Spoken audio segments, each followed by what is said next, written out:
noite a todos e todas. Caso tenha alguém na plateia com deficiência visual, estou em cima do palco, ao lado esquerdo.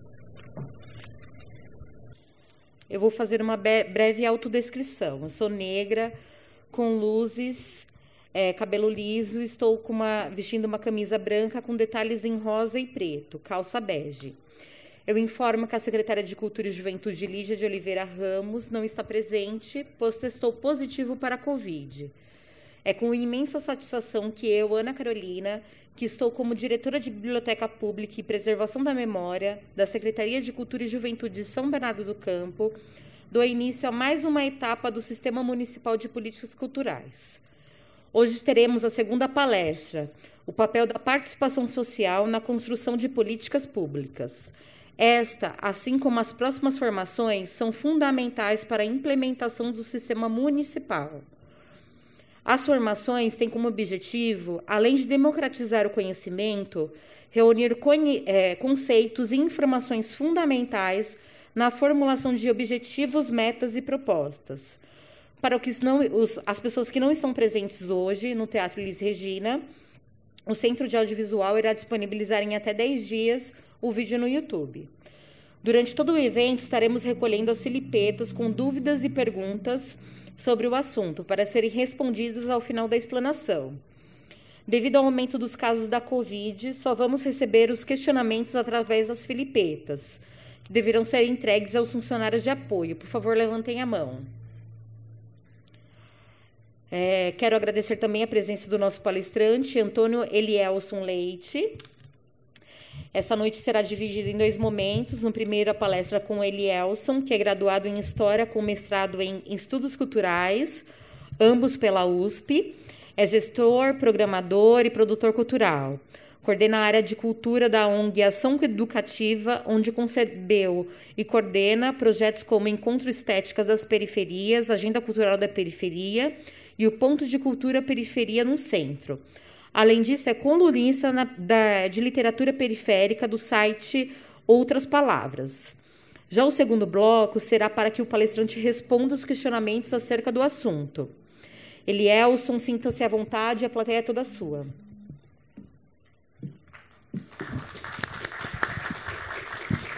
Muito obrigado, Carol. Muito obrigado a todas e todos aqui presentes. Também vou fazer minha autodescrição. Eu sou um homem branco, cabelos grisalhos, estatura mediana. Estou trajando calça jeans, blusa preta e uma jaqueta preta. Satisfação muito grande estar aqui em São Bernardo, uma cidade que eu venho com bastante frequência e cuja cena cultural eu admiro muito, não só de São Bernardo, quanto de Santo André, toda a região aqui do ABC. Como vocês viram ali pela biografia, a gente trabalha muito com a cultura da periferia. Falar em cultura de periferia, falar entre outras manifestações do hip-hop, e aqui em São Bernardo é um dos berços do hip-hop, da cultura hip-hop. E muito legal você ver, por exemplo, a publicação de um livro como o ABC do Rap, né, que é uma coletânea, a primeira coletânea que reúne letras de rap, já feita no Brasil, né, e é de 1992. Né, quer dizer, então, o São Bernardo ela é uma cidade pioneira em muita coisa, e na área da cultura, com o hip-hop, sem dúvida, um dos principais, a posse Raúsa, não sei nem se ainda é ativa, né? Que é uma posse, né, que tem, inclusive, tem a dimensão, né, do islamismo, né, que é uma coisa importante. E, bom, enfim, não vou tangenciar por aí. Mas muito obrigado por estarem aqui, disporem do tempo de vocês para estar aqui nessa conversa, prestigiar esse esforço da Prefeitura, da Secretaria Municipal de Cultura e Juventude, de implementar o Sistema Municipal de Cultura. Quer dizer, esse esforço ele é precedido, né, de um movimento em nível federal, em 2010, né, quando foi feitas as bases do Sistema Nacional de Cultura, e desde então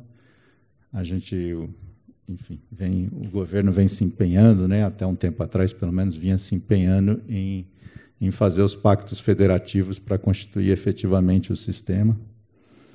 Foi curioso que foi exatamente no governo atual, que não prestigia muita cultura, que o Sistema Nacional de Cultura se efetivou via a Lei Aldir Blanc, né? Que é exatamente esse movimento, né, de repasse, né, de recursos federais que chegam nos estados e municípios, né, com diretrizes estabelecidas, etc. Então, e assim é a Lei Aldir Blanc II, que se pretende ser permanente, né? Então, é bastante curioso, intrigante, né, que uma ideia, né, concebida num governo de orientação democrática acabou sendo efetivada por um governo de orientação conservadora e com políticas que não apoiam muito a cultura, mas a cultura tem disso, né? A cultura é o campo muito onde as contradições, as tensões se colocam, e é na dimensão da participação que isso acontece, e é sobre isso que a gente vai conversar.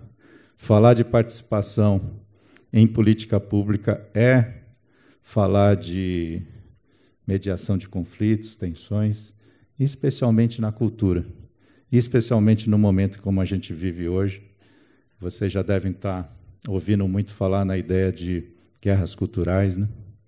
As disputas estão no nível da superestrutura, da ideologia, e aí questões de valores, questões éticas e tal estão sendo postas, os costumes, os tais costumes. Isso tudo é a dimensão da cultura, a dimensão simbólica, né?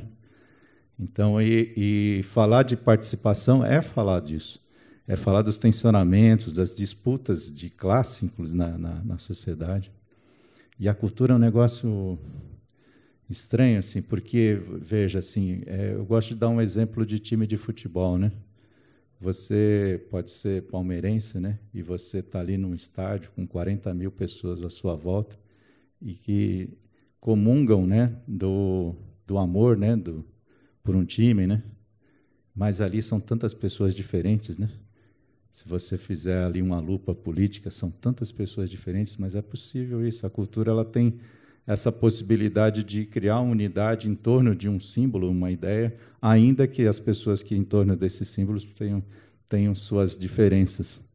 E as diferenças são grandes, mas as diferenças não podem ser abafadas, né? Elas têm que ser levadas em consideração, explicitadas, porque assim a gente consegue avançar democraticamente. E é um pouco essa ideia que eu quero desenvolver aqui, de cultura participativa, né? Não só de participação social. Acho que eu fiz um preâmbulo, que eu nem estava muito preparado para isso.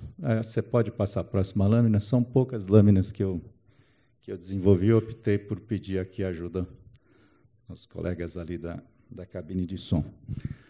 Gente, antes de mais nada, assim, vamos tentar entender um pouco assim, uma estrutura básica do que é uma política de cultura, né?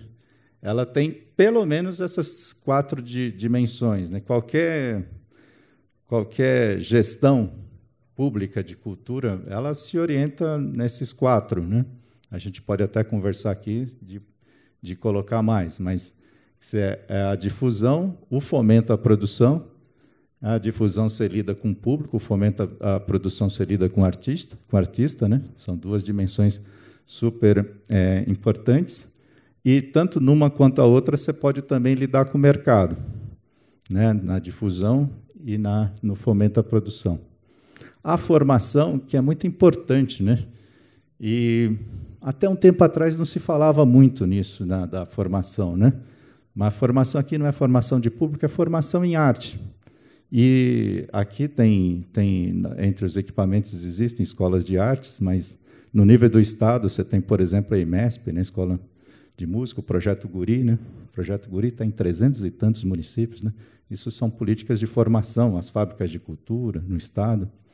Então, formação é fundamental. E ela, depois a gente vai ver isso, ela não se dá apenas nos equipamentos de cultura.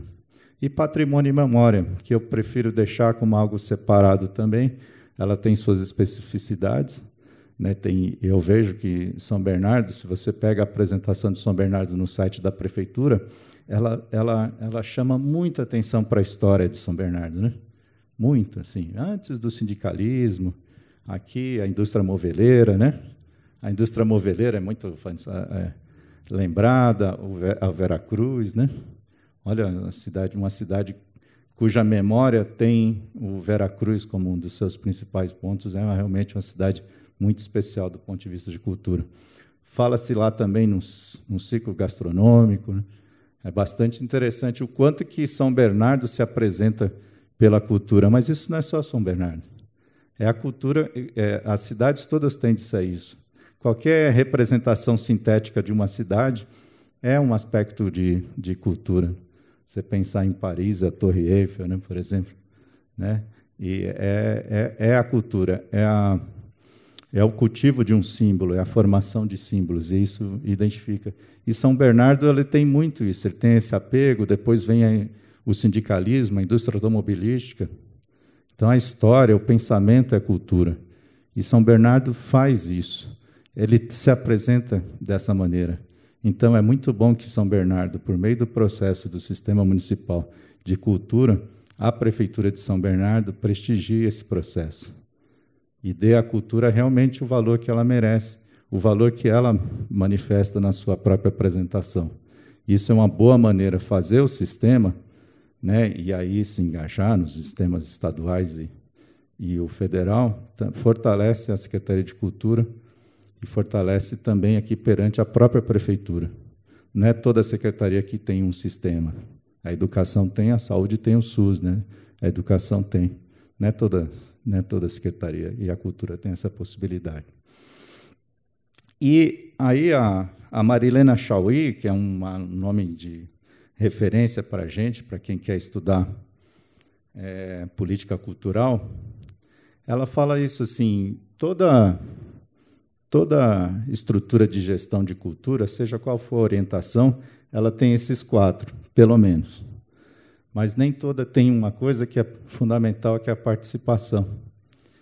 E aí, esse que é o ponto que a gente, assim, fazer política pública, de modo geral, mas especialmente da cultura, sem a participação, que não é um eixo, ela não é um compartimento, ela cruza, ela dá base, né, para qualquer política pública, e uma política pública de cultura bem-sucedida, que realmente corresponda às expectativas da sociedade, ela tem que ter participação, até para ela garantir diversidade.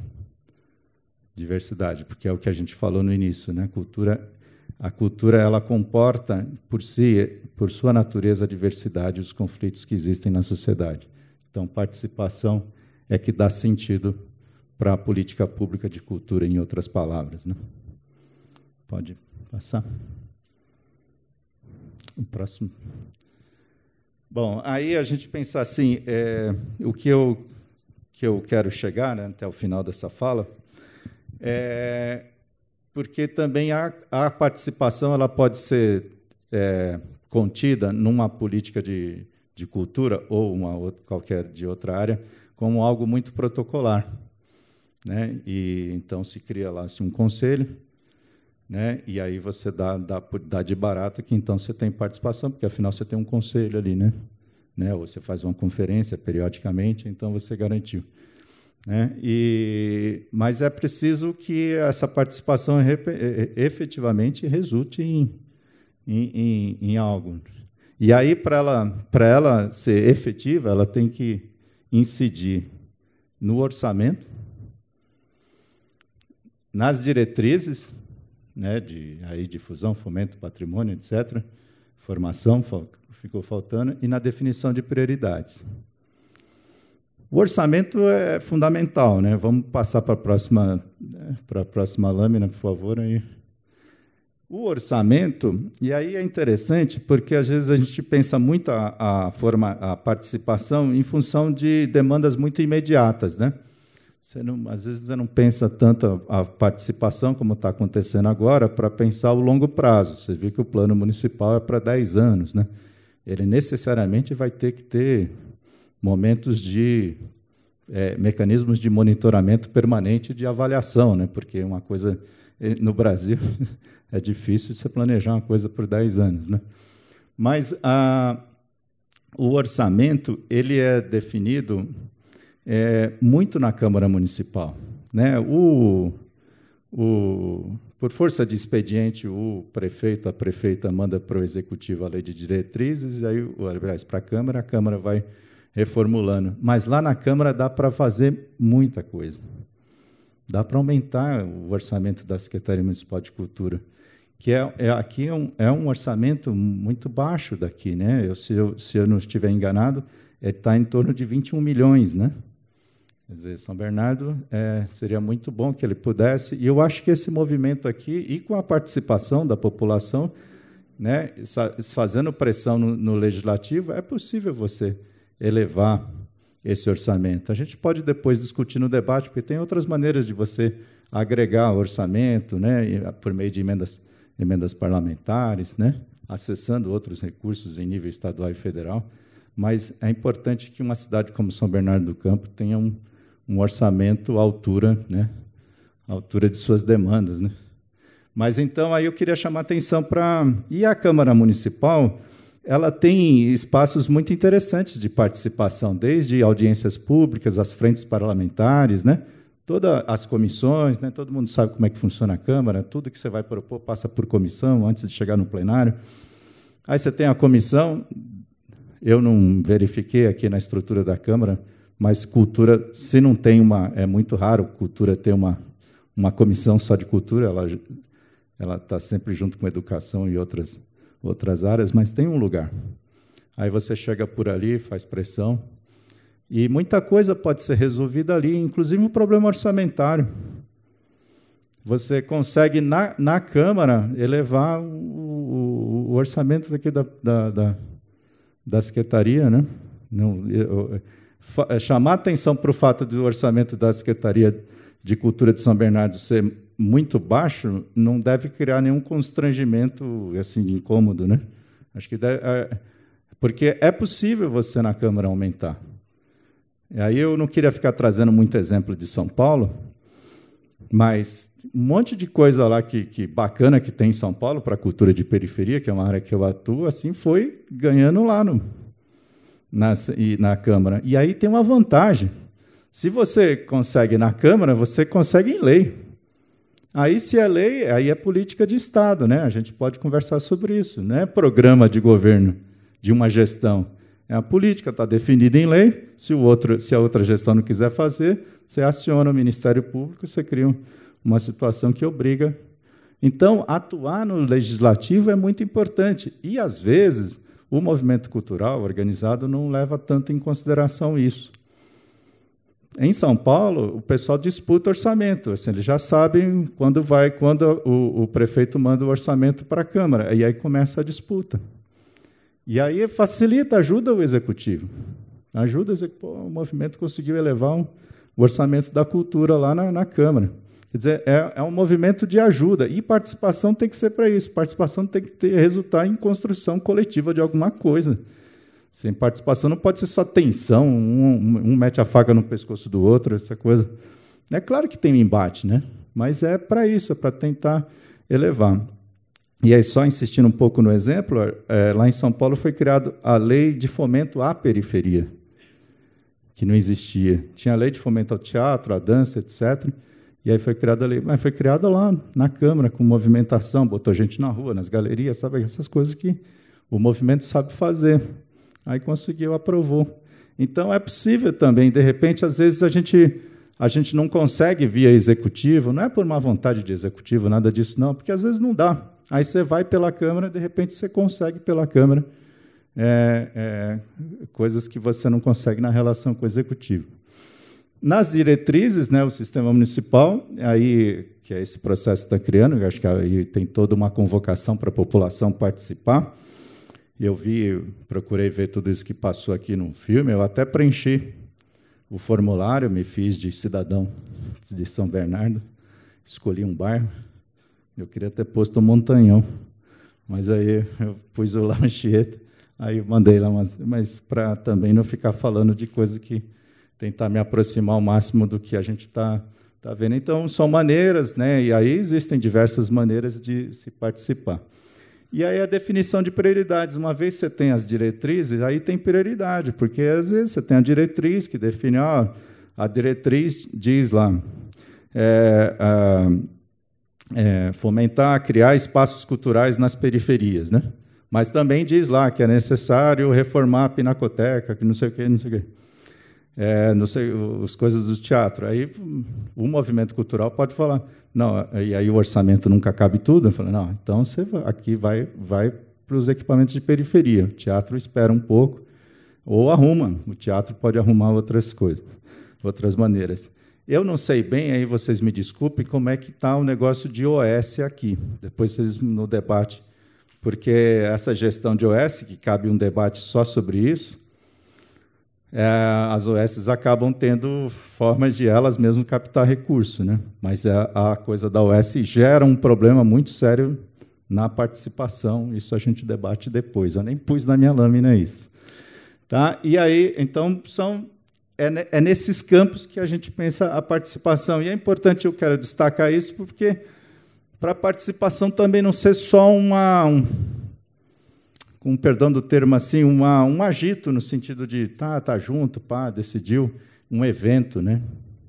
Essa que é a ideia que eu quero desenvolver aqui, é de participação para além das instâncias formais, para além dos eventos, que a gestão seja algo cotidiano, que a participação seja algo que é da estrutura da gestão. Vamos avançando nesse sentido. Vamos lá. Próxima lâmina, por favor. Uma coisa assim que também eu queria chamar a atenção é sobre isso, porque tanto que a questão do orçamento insuficiente, essa coisa de orçamento tem em todo lugar, não é só em São Bernardo do Campo, não, viu? E além de tudo, às vezes o orçamento é pequeno e muitas vezes contingenciado, né? Mas é possível você fazer cultura em, pelo menos, essas 6 áreas.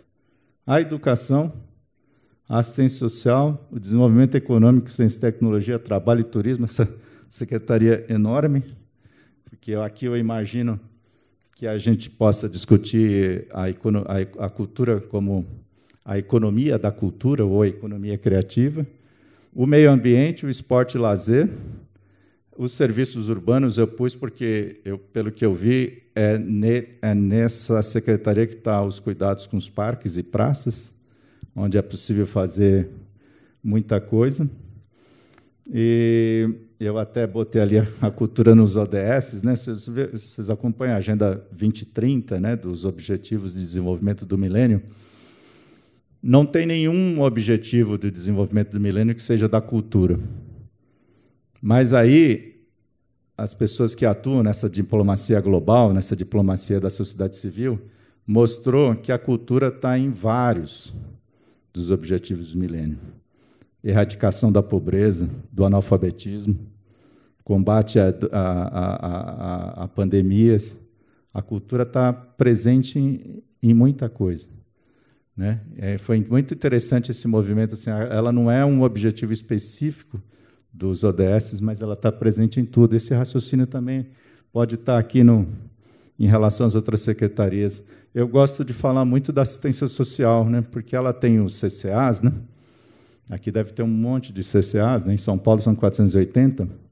E os CCAs é aquela coisa do contraturno, né?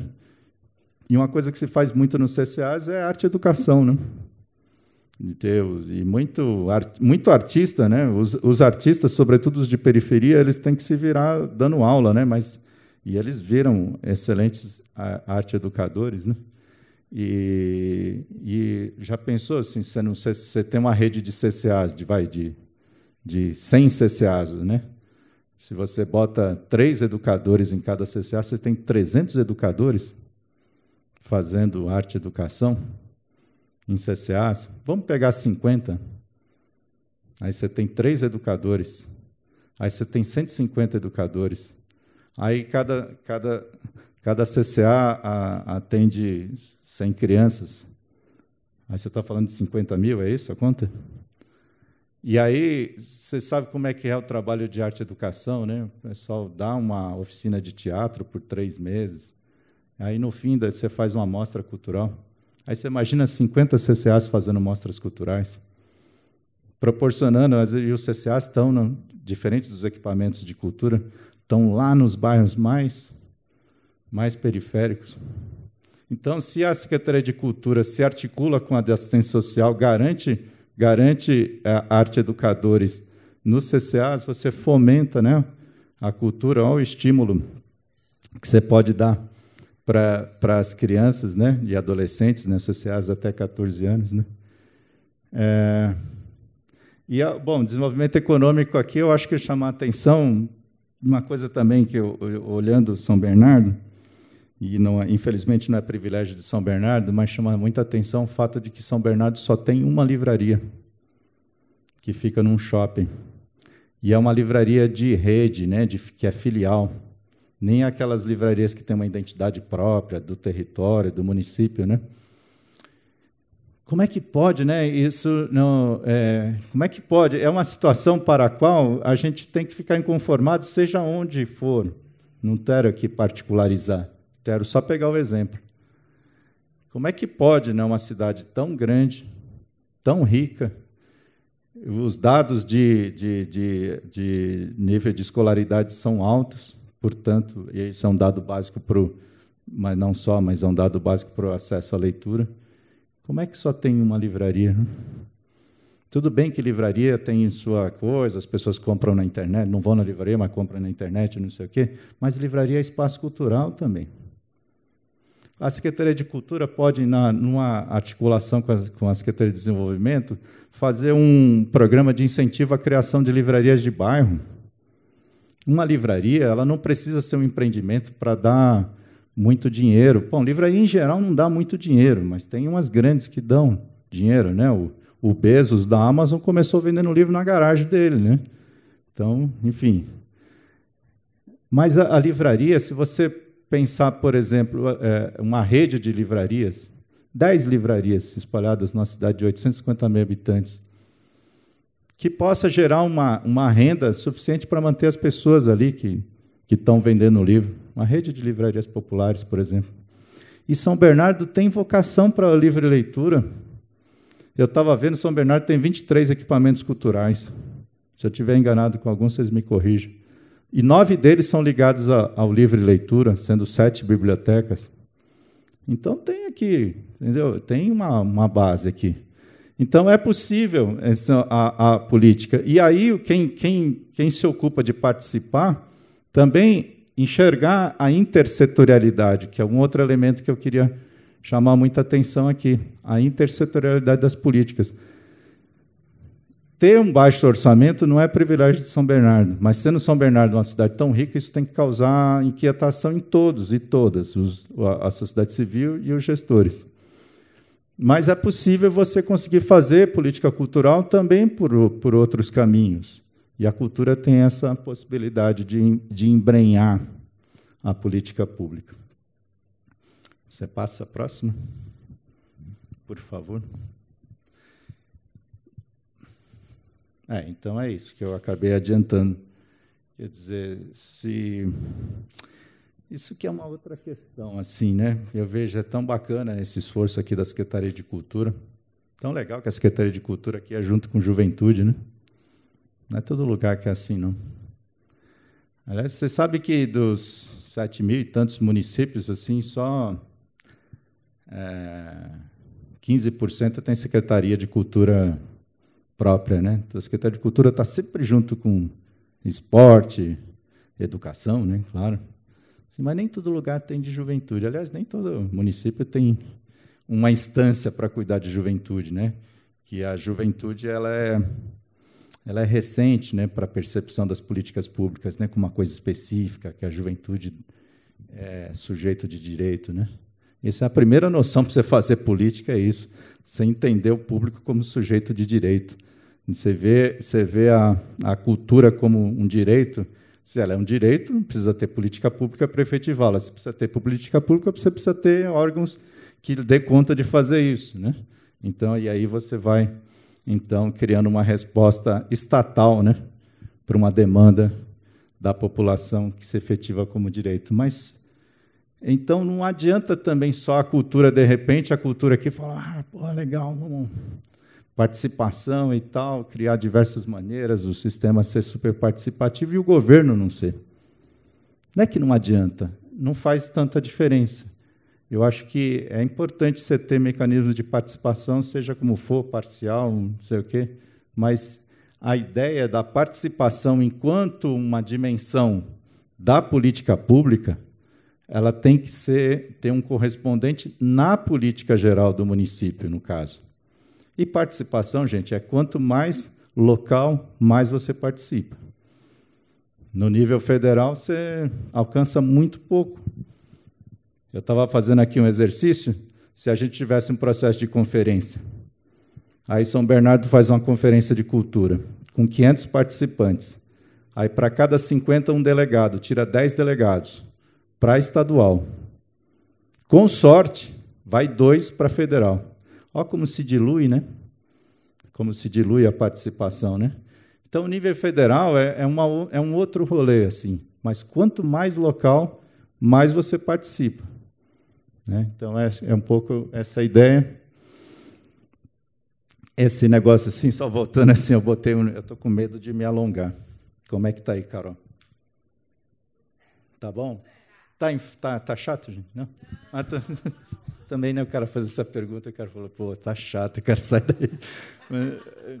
Mas só voltando lá um pouquinho, eu fiz uma colinha lá, aqui é o seguinte, Cultura e Sociedade, esse RH aqui é Raymond Williams. Eu não gosto de ficar fazendo essas referências, ainda mais para esses teóricos gringos, né, porque a gente está vivendo esse momento tão necessário de buscar novas epistemologias, novas referências, né, teóricas, mas o Raymond Williams é um cara legal. E ele é um sociólogo inglês, ele morreu nos anos 80, mas ele pensou muito ele é um sociólogo marxista, ele pensou muito a cultura como processo de disputa política, né? Como frente de luta. E ele tem um livro chamado Cultura e Sociedade, que eu acho que vale a pena, sabe? Ele é editado pela Vozes. Ele foi editado aqui nos anos 60 por uma outra editora, mas ele saiu pela Vozes há uns 10 anos atrás. Tem uma boa tradução. E ele vai fazer um momento cabeção aqui, né? Acho que eu vejo, quem ouve o Foro de Teresina sabe, um momento cabeção, quando você fala de livro. Mas é legal, viu? Esse livro, sabe o que ele faz? Ele faz um estudo da ideia de cultura no mundo bretão, né, no mundo da Grã-Bretanha, né? E não da Grã-Bretanha, não só da Inglaterra. Ele mesmo é de País de Gales, né? E o que ele faz isso? Ele pega de 1750 a 1950 textos de literatura, teóricos e tal, e a partir daí tenta traçar uma ideia de cultura para aquele universo. Aí ele vai do Coleridge, né, que é um poeta romântico, até o George Orwell, que a gente conhece muito bem aqui, né? E aí ele chega a algumas conclusões, e uma delas, assim, em relação à classe operária, né, Revolução Industrial, etc., ele fala assim, a classe operária ela não desenvolveu uma arte específica, enfim, ela desenvolveu uma cultura de participação. De participação. Ele chega aqui assim, a classe operária desenvolveu a ideia de democracia mesmo, de participação democrática. Né? E ele relata que é muito comum, e isso não aconteceu em outros países da Europa, que a classe operária inglesa criou muitas sociedades de ajuda mútua, os mutuários, essa ideia de mutuário, né?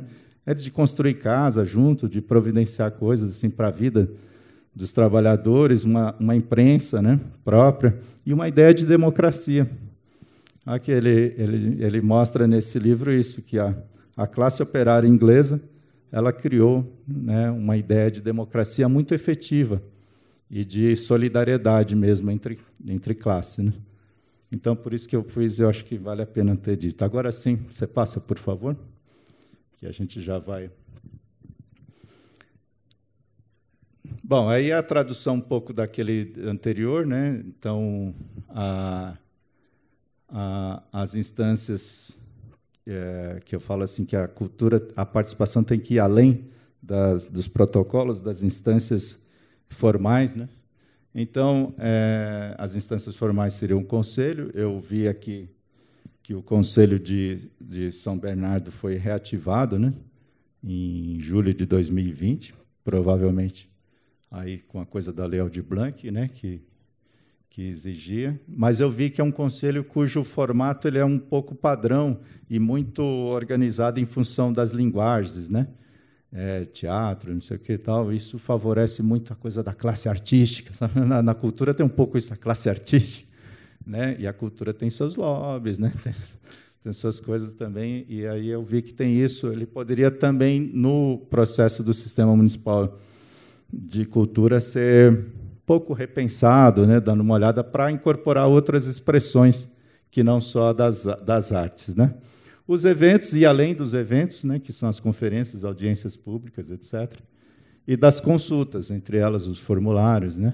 É muito bom que tenha, viu? Ir além, tá? Por favor, ir além não é deixar de fazer, ir mais, né? Manter o que é feito e ir além. Não achar que isso só resolve, né? Bom, e aí vamos para o próximo, antes que eu me alongue demais. Bom, aí a gente entra aqui já nas fases de conclusão da minha fala, né? Aquela ideia de governo participativo, né? Você não tem um governo, a Secretaria de Cultura, por mais esforço que ela tenha, sensibilidade, ela não consegue ser participativa se o próprio governo assim não é, né? Porque aí pode ter um descompasso. Mas há que ser, né? Há que lutar. A participação é uma busca permanente, né? Uma coisa permanente. Ela não está dada, né? Assim como também as pessoas não estão em estado de participação o tempo todo. Às vezes a gente pensa que as pessoas estão lá só esperando para ser chamado para uma assembleia. Não é bem assim, né? Então, participação é aquela coisa que você precisa cultivar. E cultivar é a ideia que é o conceito que dá a ideia de cultura, né? De cultivo, né? Você tem que cultivar. Então, a gente encarar a participação como princípio, né, de gestão, né? Pensar a participação como princípio de gestão, e não como só obrigação.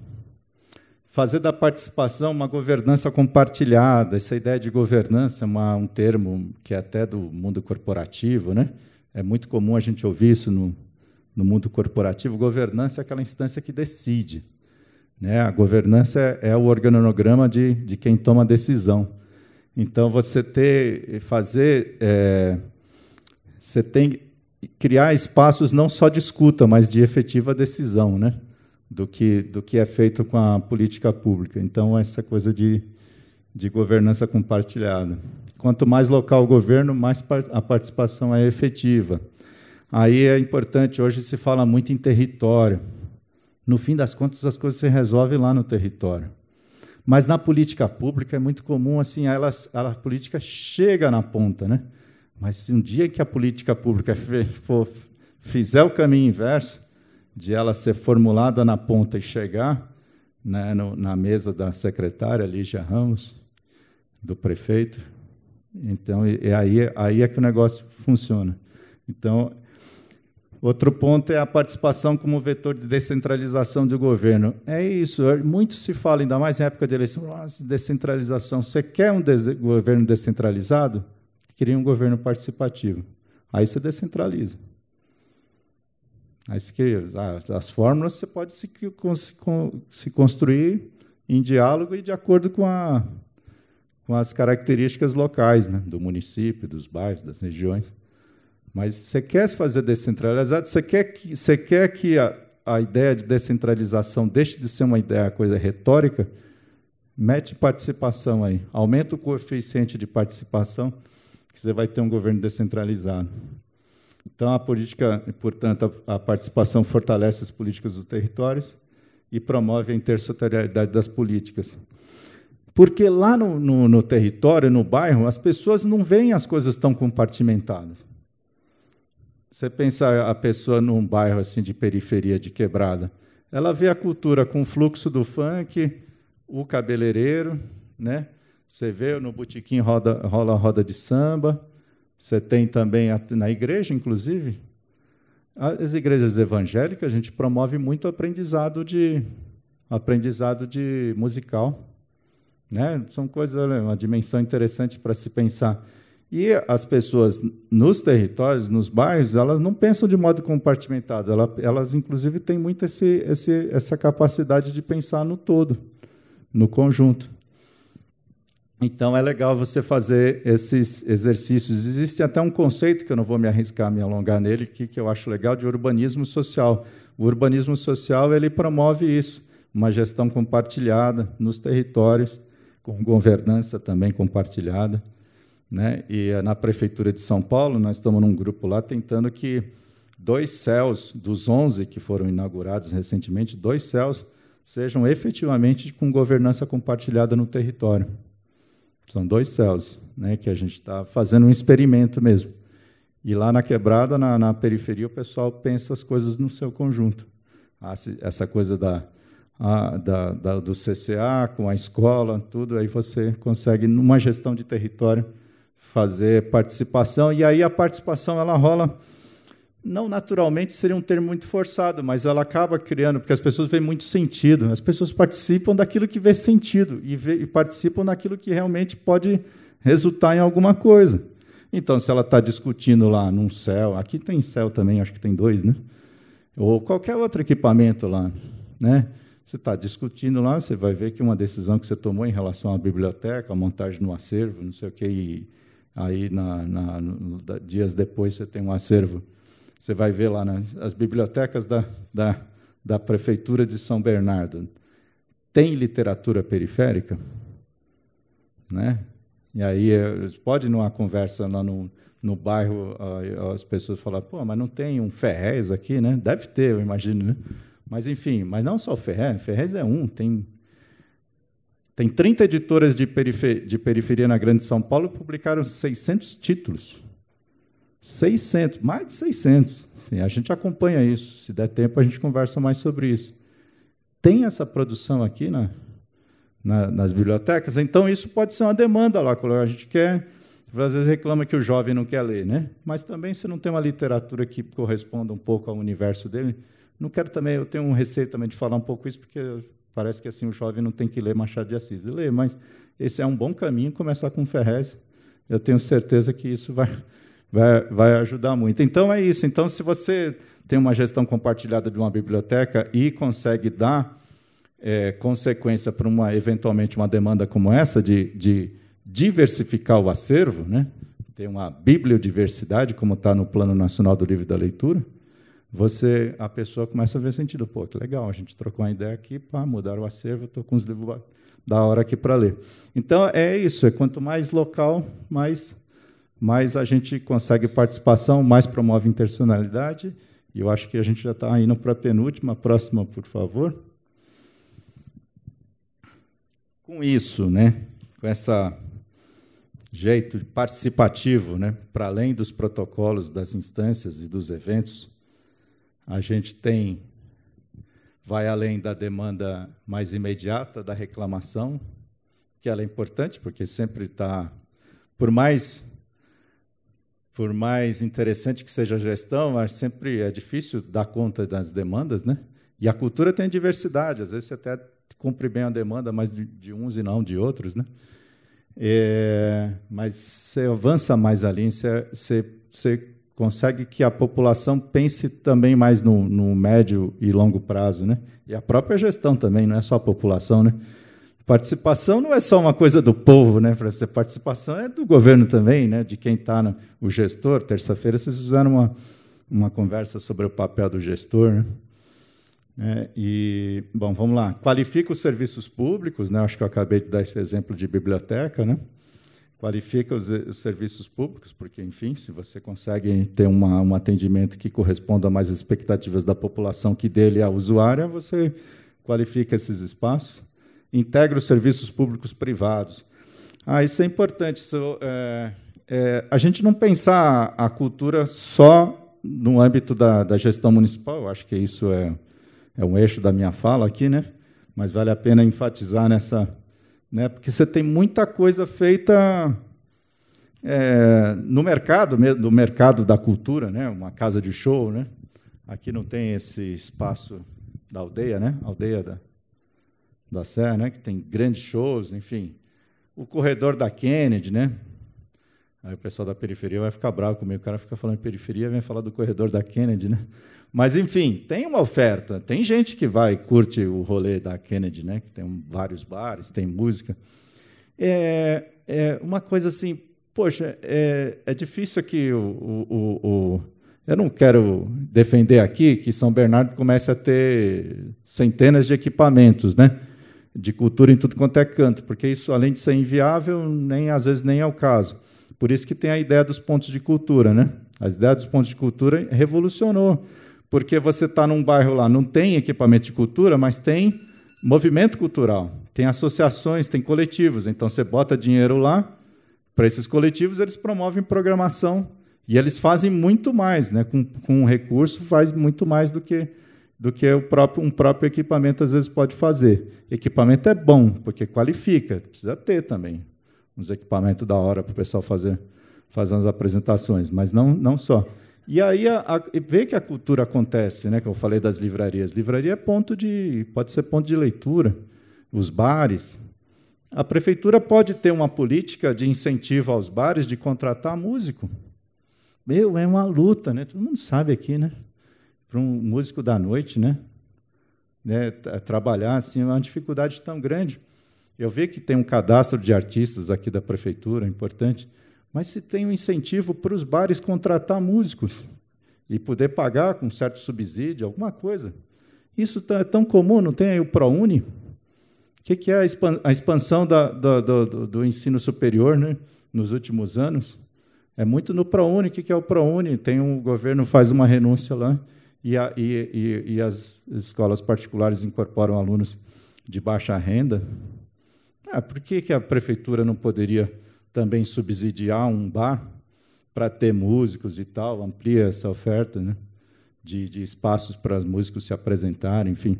Então, também pensar a política cultural para além dos equipamentos também, né? E aí dá para você fazer uma porção de coisa. Bom, ela cumpre, né, um governo participativo cumpre sua missão democrática, não só por dar voz, mas por não excluir. Eu acho que essa chave é muito importante, assim, né, caminhando para minhas conclusões. Uma política, nenhuma política pode excluir, ela tem sempre que ser inclusiva, mas a da cultura, principalmente. E é incrível que, às vezes, a gente faz um recorte de gênero. As mulheres estão aqui e tal. Você faz um recorte de raça. Não, está aqui, tem os negros, tem... Aí você pensa, mas e os indígenas? Não tem os indígenas, vamos ver. Assim, e as comunidades LGBTQIA+, os trans, as pessoas com deficiência, né? A gente... esse esforço de ser inclusivo é legal quando a gente não precisa se esforçar, né, para ser inclusivo, né? Que a gente reconheça que as pessoas têm essas demandas e participem. Então, ela também ela cumpre muito, e aí a participação ajuda a cumprir essa missão de ser democrática e inclusiva. E ela promove efetivamente a cidadania cultural. Né? Eu acho que essa é a ideia, né, de cidadania cultural, que eu falei no início, que é o exercício do direito à cultura, e esse exercício não se dá apenas no acesso a serviços e bens culturais, mas também na participação. E agora eu acho que é a última. Então, a participação ela promove o engajamento cidadão da população. Isso é importante porque também assim a participação nas políticas públicas, na disputa do orçamento, na Câmara, etc., tudo, ela acontece muito pelos grupos organizados, que já estão na militância, já sabem, dominam os códigos, sabem como chegar, como ganhar espaço, fazer a disputa política. Legal, bacana. Mas é aquela pessoa que, às vezes, tem até constrangimento, não se sente, não se reconhece, não quer ser um militante, mas quer dar uma opinião. Né?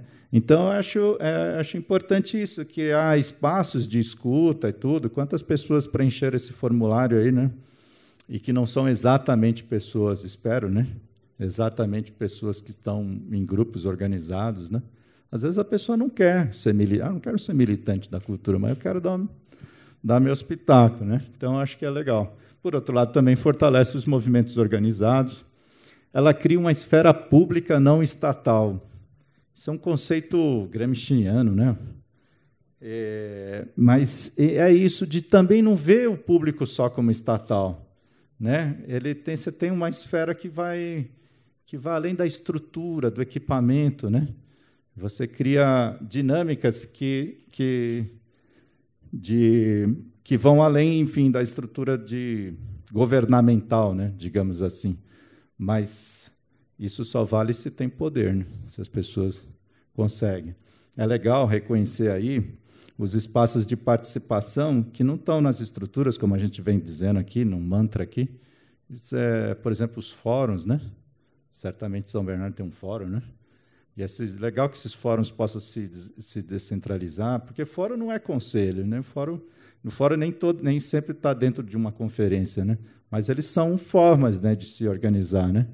E existem outras formas também da própria sociedade civil, que haja interlocução. Enfim, que o governo seja um governo poroso, né?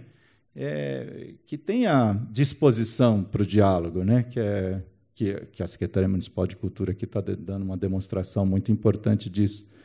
Porque, às vezes, também o poder público, assim, a instância governamental, às vezes parece que tem uma barreira visível, parece que a gente consegue enxergar uma barreira, a gente não alcança as pessoas, né? E se um governo que é participativo, ele é poroso, as pessoas chegam, as pessoas têm vontade de opinar, e se você tem uma cultura participativa, você encontra os meios para isso. É evidente que os agentes, os trabalhadores da burocracia, né, como foi dito aqui na terça, né, esse termo criou uma coisa pejorativa, né, em torno dele, mas ele é tão importante. Eles têm que se ocupar de um monte de coisa, e não dá para ficar também só no diálogo, mas tem que ser diálogo, tem que ser parte do trabalho de um técnico da prefeitura, né? Bom, a afirmação da diversidade de visões e formas de organização, a participação, ela te dá essa possibilidade, como eu falei, de você chegar realmente a ter um nível de inclusão importante, supera o clientelismo corporativo, que tem em todo lugar, tem muitas formas de participação que favorecem determinados grupos, né? Que também é participação, né? Antes isso do que nada, mas tem muita gente que, assim, por que certos grupos conseguem e outros não, né? No meio das linguagens, sempre fala assim, por que o pessoal do teatro sempre consegue? O pessoal do teatro é bem organizado, né? Normalmente consegue. Né? Então, é isso, tem que conseguir todo mundo. Você vê esse negócio de São Paulo, né, gente? Vocês não estão achando ruim aqui, aí eu fico devagando. Em 2003, 2002, foi criada a Lei de Fomento à Dança, ao Teatro, essas linguagens, né? Ao cinema, né? Aí, e é legal, lá o Lei de Fomento lá em São Paulo, deve estar R$600 mil por 2 anos, você desenvolve uma pesquisa, monta um espetáculo, é bacana, é decente, tem que ser assim. Mas cadê a periferia no negócio desse?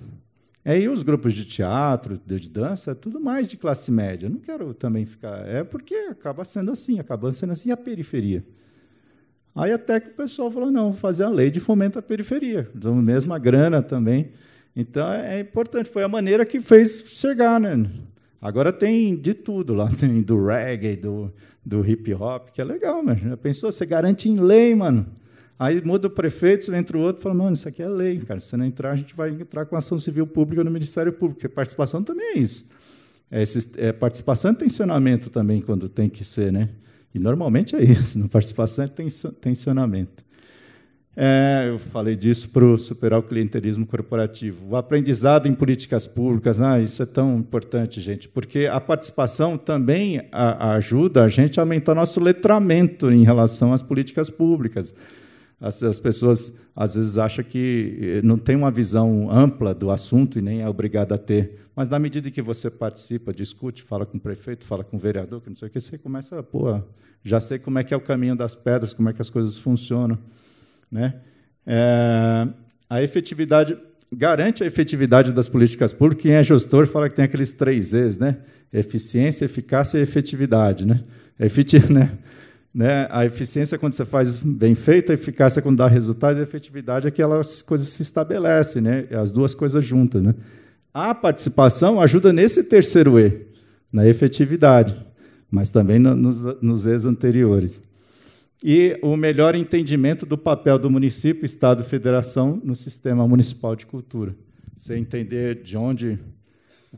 o que compete, né? Aquela ideia do competente, né? O competente ficou muito associado a uma pessoa que sabe fazer ou não, né? Sem competente, não. Competente diz respeito ao seu mandato, o que compete a você fazer. E aí a gente saca o que está ao alcance do município, o que está ao alcance do Estado, o que está ao alcance do nível federal. E é muito legal quando a gente tem essa compreensão. E essa compreensão, o que a Prefeitura de São Bernardo do Campo está fazendo, a Secretaria Municipal de Cultura e Juventude está fazendo, ao tomar, né, essa decisão política de implementar o Sistema Municipal de Cultura, ajuda aqui. Ajuda aqui. E vai ajudar a criar, de fazer de São Bernardo um governo participativo. A próxima, por favor. É isso. Muito obrigado.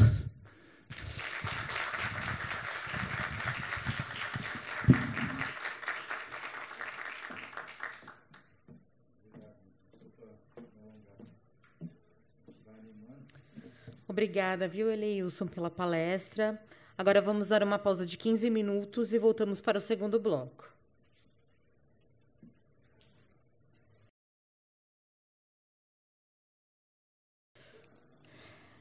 Nós recebemos 5 perguntas para o palestrantes e eu inicio com a pergunta do Rafael.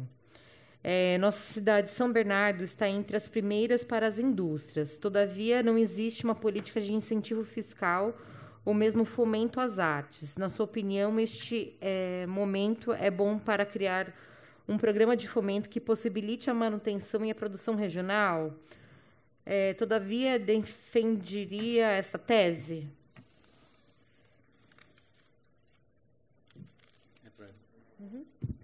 Por favor. Eu defendo a tese do incentivo fiscal para a cultura, nos 3 âmbitos, no âmbito federal, estadual e municipal, embora essa não deva ser um instrumento principal de política pública, ele é um instrumento a mais. E quando a Lei Rouanet surgiu no governo Collor, há 30 anos atrás, durante o seu governo e depois nos governos do Fernando Henrique Cardoso, que ficou que a política cultural se restringiu ao incentivo fiscal. E aí o incentivo fiscal, em nível federal, tem uma porção de problemas, entre eles de concentrar as produções no eixo Rio-São Paulo, etc., concentrar em linguagens e etc. Então,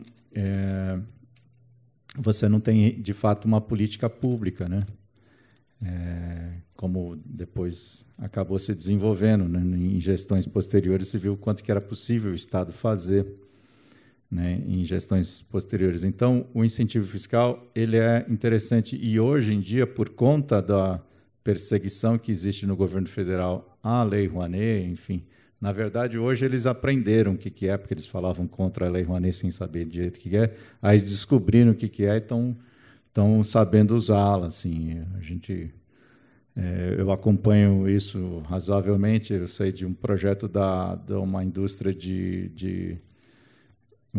de tratores, né, John Deere, né, que é a indústria americana, e eles criaram um museu, um monumento ao agronegócio, né? Um negócio que custa 30 milhões de reais. Então, eles estão se autofinanciando. Então, eles fazem a dedução do imposto de renda e reverte para um museu que é do próprio interesse deles. Isso aconteceu muito aqui também com espaços culturais de bancos, né? Não foi nos anos 90, começou a surgir Itaú Cultural, Santander, não sei o quê, e tal. Era isso, eles próprios se autofinanciavam. Imagina o quanto que o Itaú consegue fazer, né, de incentivo, porque, enfim, tem um limite do lucro líquido, mas você imagina o lucro de um banco, né, como Itaú, no que eles conseguiram, eles financiavam seu próprio espaço. Depois eles abriram mão disso, mas não vem ao caso aqui. Mas o mecanismo foi muito utilizado e continua. As lojas Renner também têm feito isso.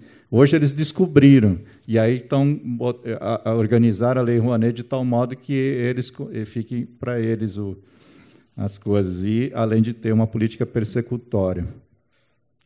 Mas é bom que, Rafael, que seja observado aqui o seguinte: a lei de incentivo, no nível federal, é imposto de renda, né? No nível do Estado, é o ICMS, né? No nível do município, é o IPTU e ISS. Então, o fato de São Bernardo ter uma concentração de indústria, talvez as próprias indústrias elas não recaia sobre ela, né, tanto o IPTU e o ISS, né? Seriam mais as empresas de serviço. E aí, às vezes, uma cidade tão rica como São Bernardo, eu não sei dizer os números, mas assim, às vezes não tem, por exemplo, sede de uma empresa como a Meta, que é o antigo Facebook. O Facebook faz muito uso da lei de incentivo do município de São Paulo, mas é um grande recolhedor de imposto sobre serviço. Então, precisa também ver esse mecanismo, né?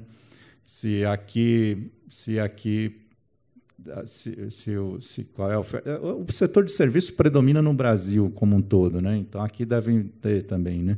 Precisaria dar uma olhada nisso. Outra coisa que precisa ver é ter mecanismos para corrigir distorções e concentrações, como essa que eu mencionei da Lei Rouanet em nível federal. A lei de incentivo à cultura da cidade de São Paulo, por exemplo, ela quanto mais a proposta for na periferia, mais incentivo a empresa tem. Porque vocês sabem, assim, a empresa, por exemplo, na Rouanet, música popular, o pessoal fala tanto, associava o Chico Buarque Caetano à Lei Rouanet, e eles pouco usavam, né, a Lei Rouanet, porque na música popular, o incentivo para quem apoia é de apenas 40%, 45%, então não compensava. Então, por isso que tem muito investimento em música erudita, teatro e outras áreas, né? Então, na lei de incentivo de São Paulo, é uma coisa boa para observar nesse processo de discussão aqui do sistema municipal, de se criar uma lei, mas que tenha esses mecanismos que favoreçam a produção cultural mais periférica. Senão, a lei de incentivo ela tem, por tendência própria, natural, a coisa que a Marilena Chauí falava de consagrar o consagrado, né? de incentivar aquilo que já está, que nem precisa, né, de incentivo. Então, ou seja, eu defendo a tese, como você sugeriu, mas com todas essas ressalvas, que seja um mecanismo a mais. Porque eu também reconheço e reconheci na minha fala as coisas que são do mercado, né? E o mercado ele tem esse potencial também de produzir cultura, né? Então, é isso. Obrigada. A próxima pergunta é da Anéia Bueno. Você colocou a importância da integração para fortalecimento da participação dos eventos de rua. Cito aqui em São Bernardo a Batalha da Matrix, o Eureka, os bailes funks, escolas de samba, que vêm sendo criminalizados. Como você vê essa situação? Legal, e Carol, e pelo que eu vi também o Carlos Moraes falou disso e o coletivo do Fórum Aberto de Cultura e Arte. Também. Isso. Né? E, então, tem uma outra questão também, né, de problemas de diálogo, que a gente vê que responde na sequência. Enfim, eu vou responder em tese, porque eu não posso responder sobre a situação específica daqui. Mas, então, eu também procurei, na minha fala, chamar a atenção que a cultura é produzida, ela é produzida nas ruas o tempo todo, né? A educação ela não pode abrir mão, por exemplo, de equipamento, de ter uma estrutura da escola, por exemplo, né? Na área da saúde, não pode prescindir do hospital, do posto de saúde, né? Mas a cultura ela se realiza sem ter esses equipamentos. Por isso que a gente não pode pensar uma política de cultura só centrada em equipamento. Mas eu insisto, equipamento é muito importante. Mas a cultura tem isso, porque a cultura está na rua, né? E um governo que não reconhece essas manifestações culturais, e pior do que não reconhecer é criminalizar, realmente é algo que tem que ser discutido. E o momento é agora. Eu acho que tem que ser posto. Eu comecei minha fala lembrando, né, do quanto que o movimento hip-hop é importante aqui na cidade de São Bernardo, né? E aí tem a Batalha da Matrix, que, inclusive, para quem não conhece, o Felipe Choco fez uma dissertação de mestrado brilhante, que virou livro, publicado pela editora Ocitec, né? E é sobre a Batalha da Matrix, então virou uma referência para os estudos de cultura urbana, né? E o que um governo... Por isso que a ideia de participativo é um governo que promove. Participar também é ocupar a rua. A própria manifestação artística é um ato de participação, né? E eu não queria ficar citando São Paulo o tempo todo, mas vocês me desculpem, mas o carnaval de rua era um problema em São Paulo. E aí a prefeitura, em um certo momento, conseguiu dar uma, não sei se solução, mas um encaminhamento interessante, de tal modo que ele começou a organizar, dar as condições para que o carnaval aconteça, com segurança, etc. E tal. Você pode questionar que virou patrocínio, não sei o que, mercado. Tá, pode ser. Mas deu umas condições. E o que acontece? A prefeitura, lá em São Paulo, tem 600 blocos cadastrados, né? Que, inclusive, iam fazer, não sei se vai ter o carnaval agora dia 16 e 17 de julho. Né? Boa parte deles não se interessou em fazer carnaval fora de época.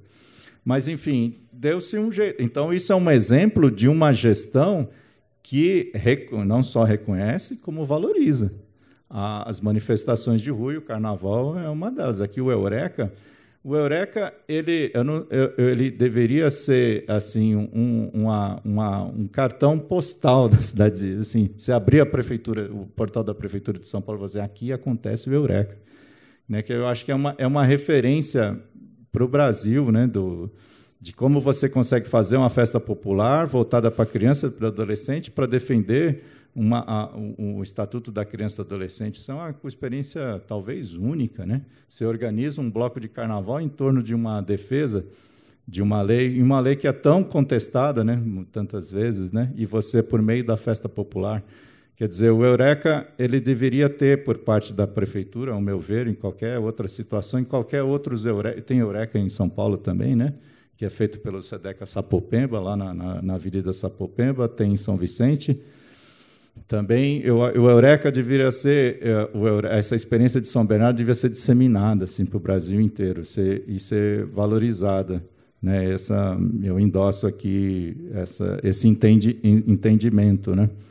E é isso, assim, eu acho que, para fechar, assim, além do Eureka, a Batalha da Matrix e tal, as manifestações de rua, a ocupação da rua, ter a rua como espaço de manifestação artística, ela é fundamental. E isso é política também. É política você dar as condições. Eu vejo que o Eureka, às vezes, pelo menos todas as vezes que eu vi, ele consegue fazer as coisas com um carro de som do sindicato, que é não sei o quê, ajuda de um monte de gente e pouca ajuda da prefeitura, né? Então, acho que a prefeitura, ainda mais num momento como esse, deve reconhecer o Eureka, o Matrix e todas as outras manifestações que existem públicas, né? E entender isso como política pública. Eu acho que você já tratou do mesmo assunto em outras perguntas, né? Eleilson. Eu treinei uma semana, gente. Eu quero agradecer a presença de todos e todas. Deixa eu só, Carol, então, desculpa, é que eu acabei vendo, aí foi falado também da dificuldade de diálogo, né, com a atual gestão. Quer dizer, essas dificuldades eu não vou entrar no mérito, evidentemente, não vou cometer essa indelicadeza aqui, mas, enfim, é uma disputa, assim, é tensionamento, é buscar... Se isso acontece aqui em São Bernardo, deve acontecer, porque vocês estão falando isso, mas eu acho que é algo que tem que ser encarado como algo a ser superado, Quer dizer, a disposição do diálogo também é de ambas as partes, né, da gestão pública, do poder público. É evidente que tem que ter boa vontade de ambas as partes, e quem está na cadeira, quem está sob o poder público, né, que tem que dar o exemplo, né, de se abrir para o diálogo. Isso acontece aqui, acontece em todo lugar. Às vezes mais tenso, outras vezes não. Mas eu estou falando isso em tese, né, porque a minha palestra foi sobre participação, não foi sobre participação em São Bernardo, muito embora eu tenha me referido muitas coisas daqui, mas eu acho que, enfim, não poderia também deixar de dar a minha opinião, e eu espero que esse processo que está sendo feito aqui é o processo para que essas coisas, essa tensão e esse diálogo, que essa tensão seja diminuída. A tensão sempre existe, e que o diálogo seja ampliado. Essa fica a torcida aí para que isso aconteça. Obrigado.